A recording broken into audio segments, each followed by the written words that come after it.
Hello to all my freedom loving woo homies out there. It's your boy Sid, the tarot guy next door, back with a collective tarot reading. This one is for the full moon in Virgo, which will be taking place on March 7th.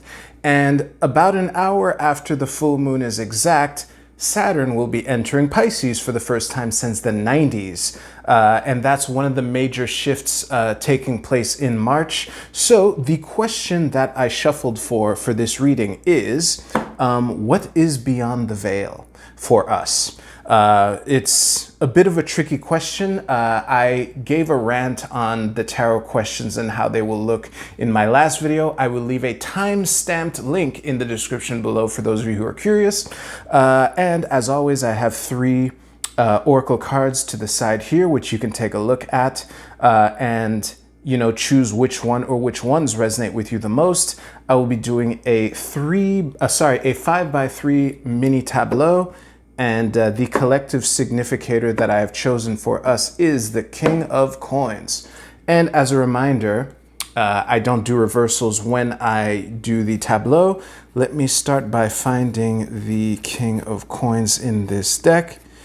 It is looking like the Queen of Swords will in fact be the bottom of the deck, but we shall see. Okay, yeah, I flew by him. He was like near the bottom of the deck here. So here, 1, 2, 3, 4, 5. There's the tower again. Don't panic. Here are three cards like this. And 1, 2, 3, 4, and 5. So we have, what is this? The Hangman, the Three of Coins, and Judgment. All right, so I will stare at these cards a bunch, put them in order and everything, and I'll see you right now. Okay, so there's a lot to cover with this, and I'm gonna try to, stay focused on a particular tangent when that's what I'm covering here. So to begin, while I was staring at these cards, there are two words that came up that I think best represent the overall energy of this reading here. Those words are initiation and communion. The spirit and energy of initiation comes from the presence of these three pages here. We have the Page of Cups, the Page of Swords, the Page of Wands. I have a couple things to say about how I read court cards in general, but I'll save that for a bit later.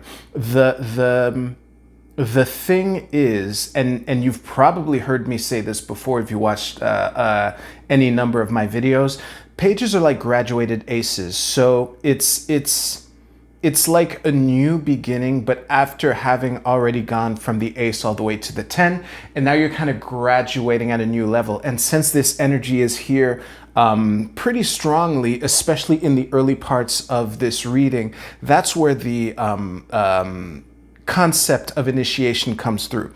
And communion comes from this part in particular here. We have the Three of Cups and the Three of Coins in the last line here. And also the notion of the Two of Cups turning into the Three of Cups here. So what I'm getting from this part of the reading to zoom in on for a second here, I think that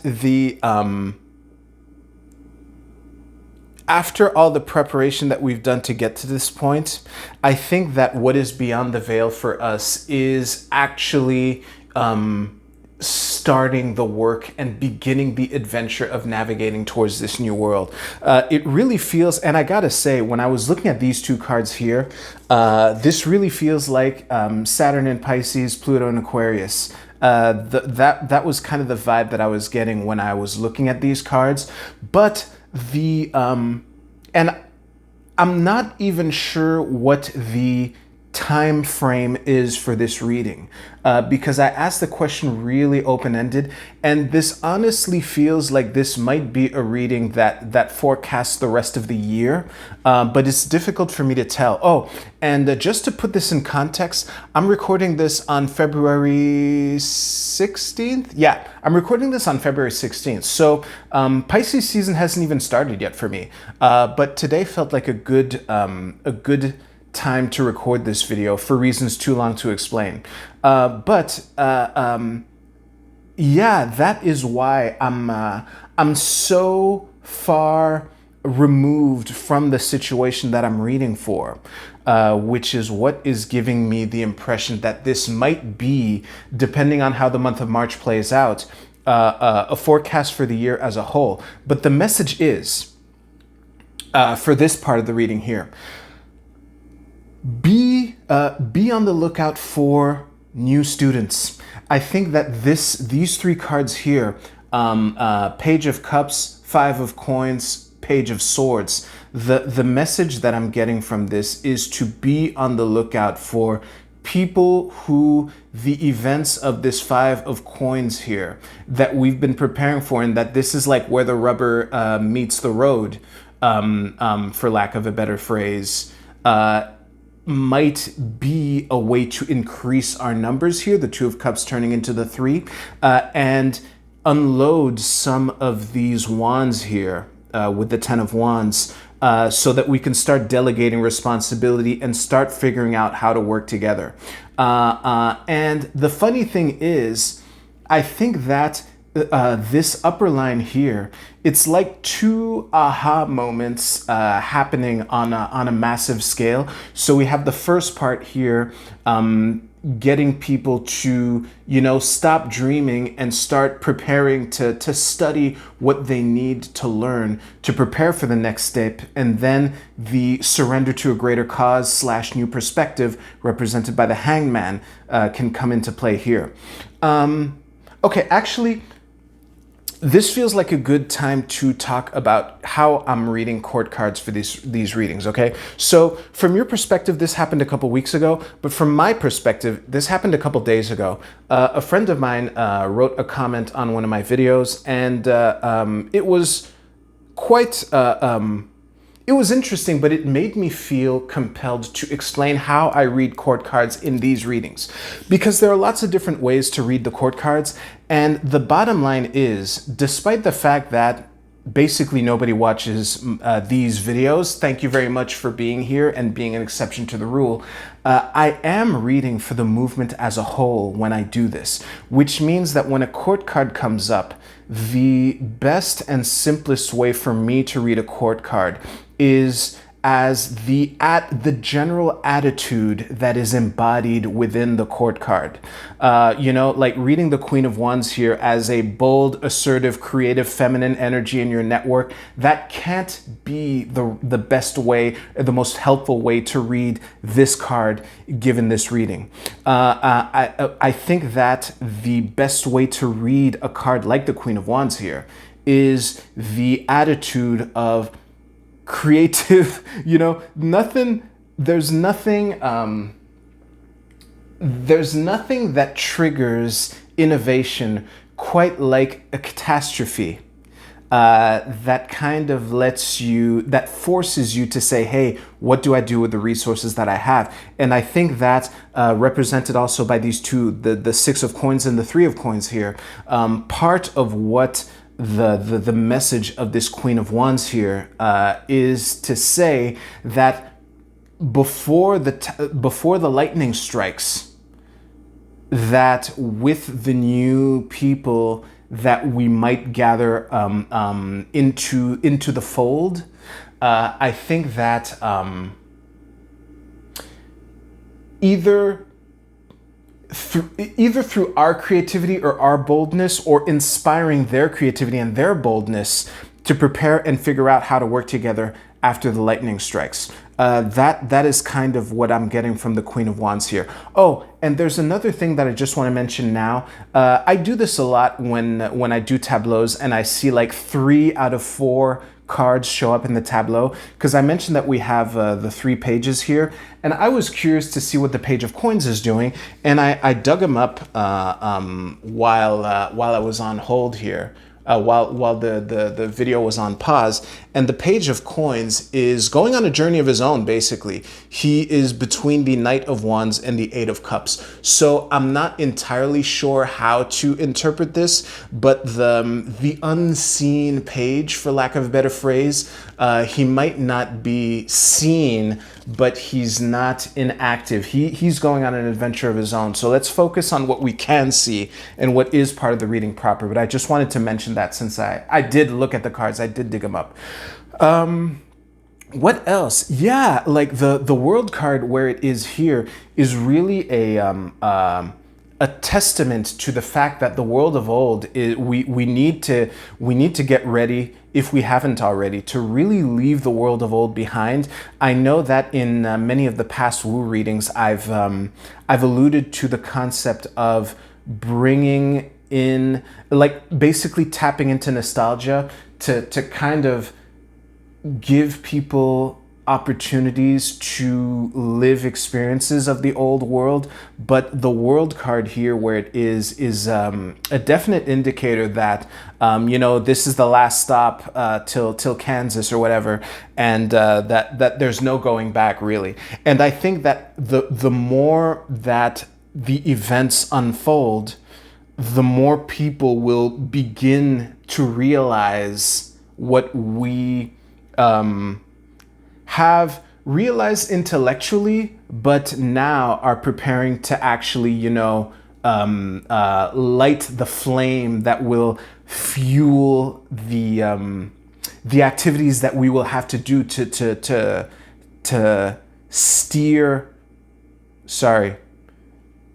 get to the new world. Basically, let's stop looking for fancy words here. I have the nagging feeling that there's something else I wanted to say besides this Judgment card here. This Judgment card will be the last card that I will talk about. Actually, I'm gonna pause just to make sure. Give me a second. Yeah, that's about it. So what lies beyond the veil? What lies beyond the veil for us, to summarize, is communal initiation. Both us in the realm of, in the form of actually starting to implement the possible plans that we've been making, and also being on the lookout for new people who are realizing what's what and figuring out creative ways to prepare them for the real blow, which is still yet to come, so that they can go through their own initiation plus with the Hangman here, and figuring out how to work together. And also, just to mention what the Queen of Swords here, what the way I interpret the Queen of Swords here is that it's story time is over, and it's time to nakedly look the truth in the face and to nakedly, bluntly realize what the situation is and what that entails. I'm too curious. What card is this? This is, Strength. Okay, cool. Anyway, so the Judgment card, the last card that I said I would read. This card is confusing me a little, and this might be a feature, not a bug, but I just want to share the question that I myself do not have a strong answer to, but hopefully, you can figure it out for yourself. I think this is one of these cards that's left for home as homework. The question is, because this is at the bottom row here, are we the ones judging or are we the ones being judged? That is the question that I'm not too sure what the answer is, because when I pull the Judgment card in general, like my default way to read the Judgment card is in essence, heed the call, answer the call. But this Judgment card looks fairly different. Well, actually, no, there's still an angel. Whoops, sorry. There's still an angel in the background, only she's playing a saxophone instead of a trumpet. Nice little twist there. But I don't know the extent to which we are the ones. I can't shake the feeling that This might be a warning of some kind of reckoning. And I just hope that that feeling is just me being paranoid. And I hope that if I'm not, that things turn out okay. But one thing is for sure, it's not clear to me if we are the ones being judged or if we're the ones judging. So I just wanted to, I guess, end on that ominous note, which is less than optimal. Oh, geez. Oh, and I forgot to say, I do have a bit of housekeeping that I want to do at the very, very, very end of this this video, so don't worry about it. So let's go to the Oracle portion of this video. If you chose the Tao Oracle, your card is Obstacles. This is I Ching hexagram number 39. And the keywords are unexpected obstructions, frustration, difficulties, feelings of hopelessness, struggles, discouragement. Okay, so this is a clear warning to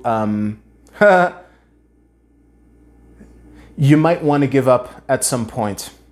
And you know, once we're on the other side of the veil, just be mindful of the temptation to want to just give up. Whatever that means to you, and just be extra careful and extra cautious of that. That is pretty much the message of this card, but I don't want to just leave it there. I will point you to the fact that no, I'm going to leave you with a saying that I have recently been reintroduced to.